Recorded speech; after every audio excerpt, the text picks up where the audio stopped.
3. Саламатсыздар ма балалар? Саламатсыздар. Бүгінгі көңіл күйлерің қалай? Өте жақсы. Жақсы, өте жақсы. Сонымен бүгінгі біздің сабағымызды бастайық. Бүгінгі сабағымыз ботай мәдениеті болып табылады екен. Тақырыбы, яғни не себепті ботайлықтарды жылқыны алғаш қолға үйретушілер деп атайды екен.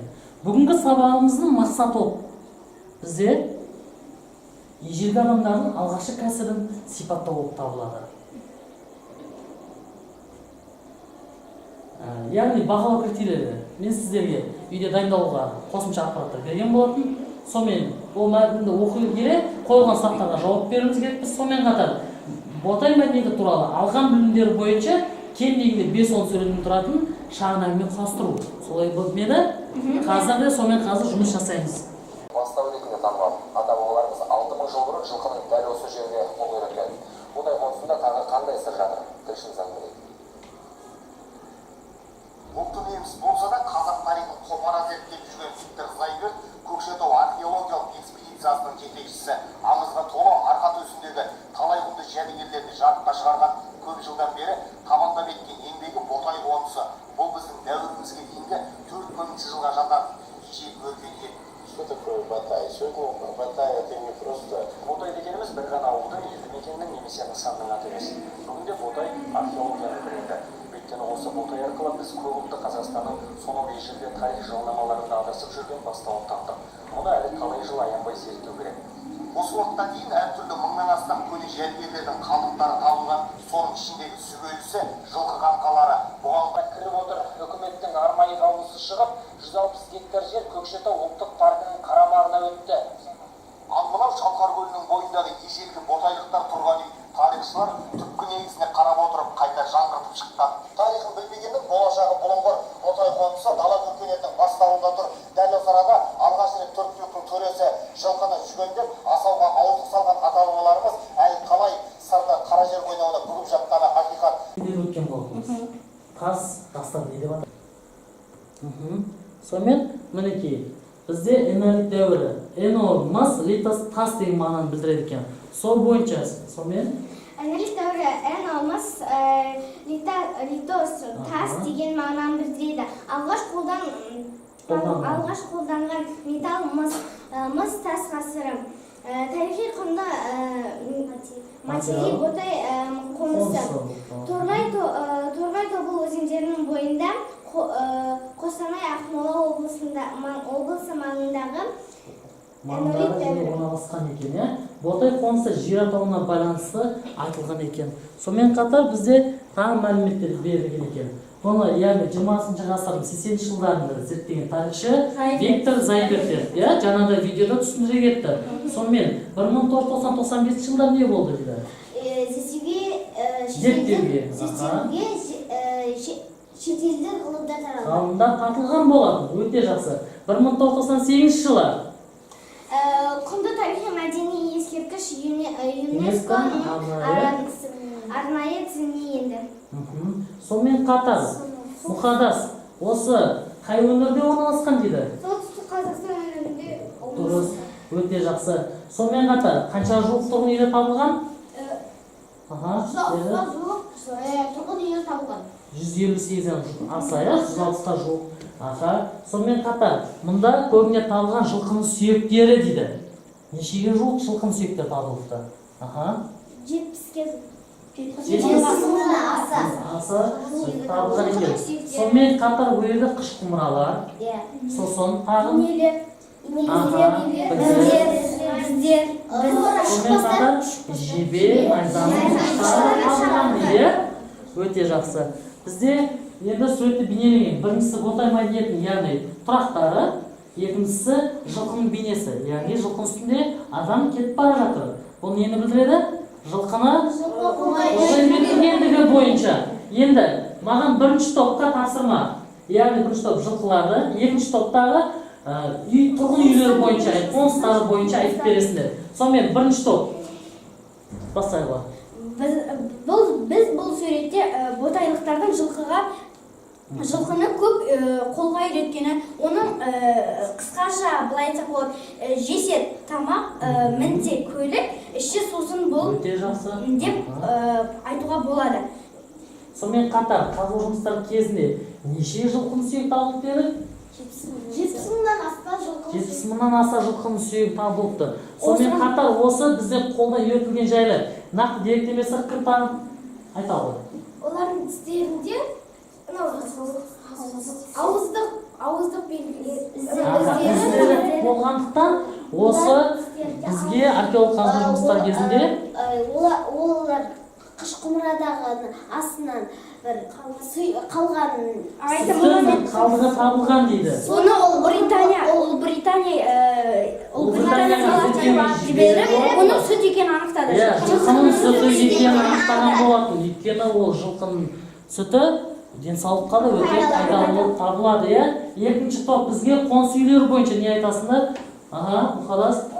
Зайбектің зерттеуі бойынша 158-ден аса тұрғын баспаналар табылды.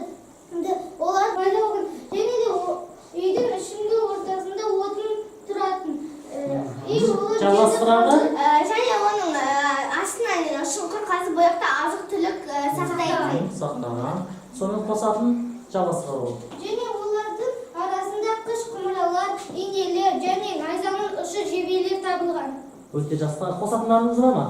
Және де тура сол жерде табылған қыш құмыраларда жылқы мен екі дөңгелекті көреді. Осыдан бастап олардың арбаны қолданысқа әкелгенін білді. Өте жақсы. Яғни жылқыны осыдан үйреткенін дәлелденіп отыр екен, Сонымен қатар мінекей суретке назар аударып қараңыздар. Бірінші мінекей суретте қарап тұрғанымыз бұл ботай қонысы болып табылады. Мінекей үйлері, бана пішіндері біз айтып кеттік. Сонымен қатар мінекей ортасында қазған оры бар, сонымен қатар дедік. Мінекей азық-түлік сақтау орны ақыры. Мінекей қазіргі таңда зерттеу жұмыс кезіндегі табылған үйлері. Мінекей осы енді мына сұрақтарға жауап берейік. Тақтада ілініп тұрған суреттердің жануарлардың ұқсастығы бар ма дейді? Иә, олардікі бар. Бұл жерде бизондар, мамонттар және де мүйіздер бар. Үшеуі де жабайы, оларды мүйіздері де ерекше келеді.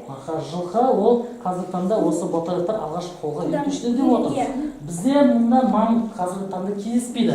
Мамонт қай дәуірде едік жойылғаны? Мұзбасы дәуірінде. Содан 100 дәуірі басталған болатын. Ал ери басталған кезені? 12 ери басталды. Біз заңның 35 жыл ерігені? Өте жақсы.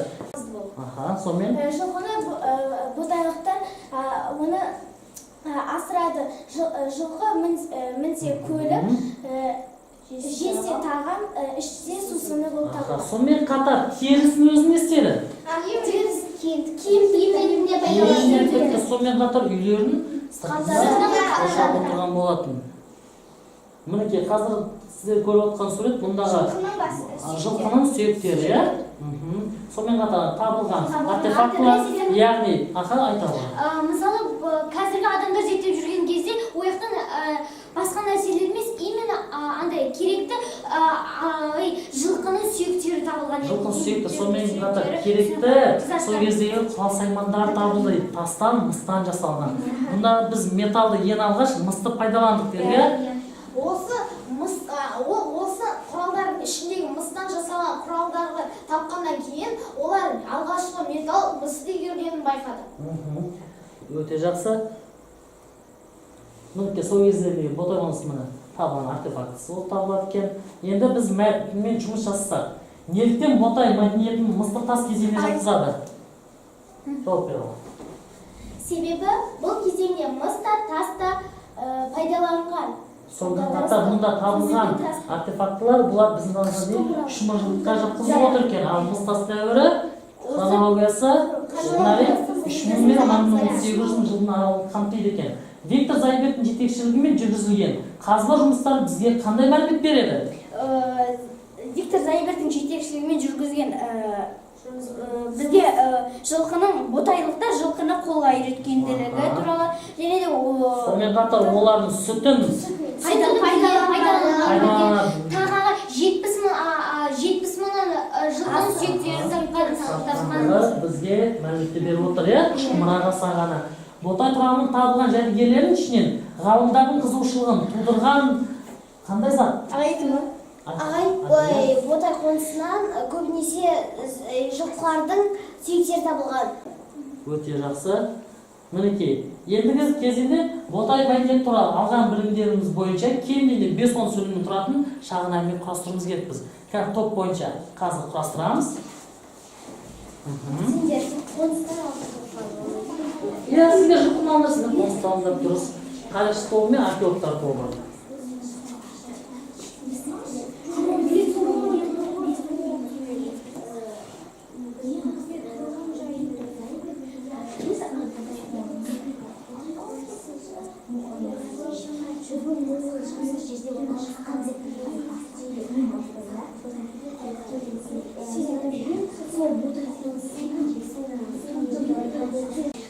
Ботай қонысы суы мол, шөбі кең жерде орналасқан. Сол жерде тұрақтар таңдаған. Және де ботай мәдениетін қазір емес, Виктор Зайбер зерттеп жүр. Дұрыс. Виктор Зайбер 70 мыңға жуық жылқының сүйектерін тапты. Сосын барып жылқының бас сүйегінің азу тістеріне ауыздықтың белгісі бар екенін білдік. Құмдар болып табылады. Құмыра дегеніміз негізінде бұлар кішігірім сүт, май тағамдарын салу үшін, құмдар астық тағамдарын салу үшін қолданылған болып табылады. Мінекей, көрдіңіздер ме? Сонымен қатар біз мінекей қараңыздар, ашылайық. Ашыла ғой. Мінекей, мұнда тастағы пиктограммалар, пиктограммалар бар екен бізде. Нақырат, бәріміз мына бетке өтеміз. Мінекей, сіздер салып қарасаңыздар, мұнда арыстанның бейнесі бейнеленген. Дұрыс па?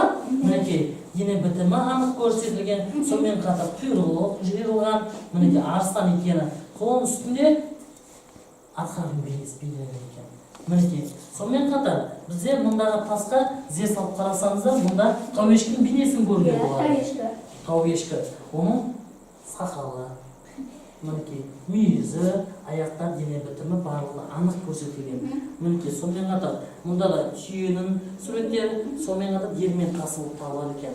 Осы негізінде ботайлықтар біз айтып отырық қой, олар жылқыны үйретті деп.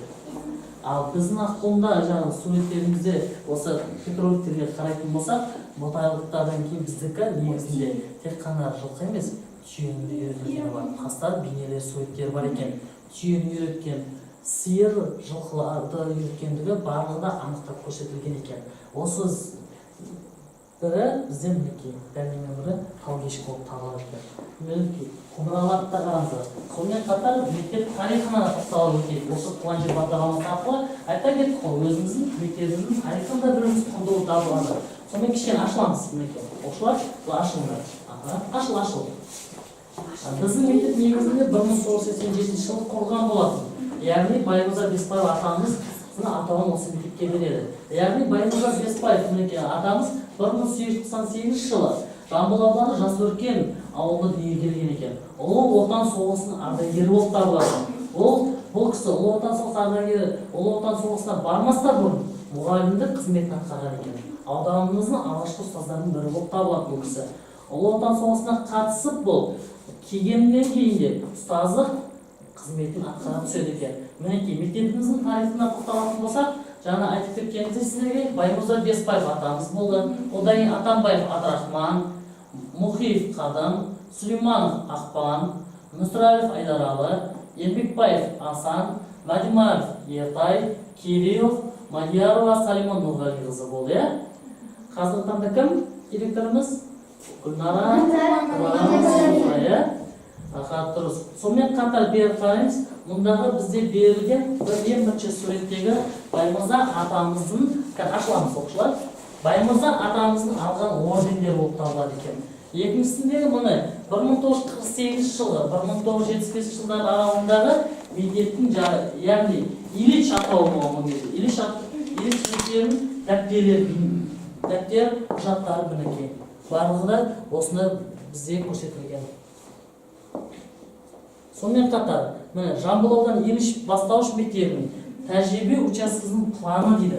Сол кездегі жоспары да барлығы да бізде анық көрсетілген екен. Кәнекей, сонымен оқушылар ашылайық. Байымызда атамыз 1927 жылдары пайдаланған екен. Бұл қазіргі таңда біздің археолог өзіміздің мұражайымызда сақталып табылады.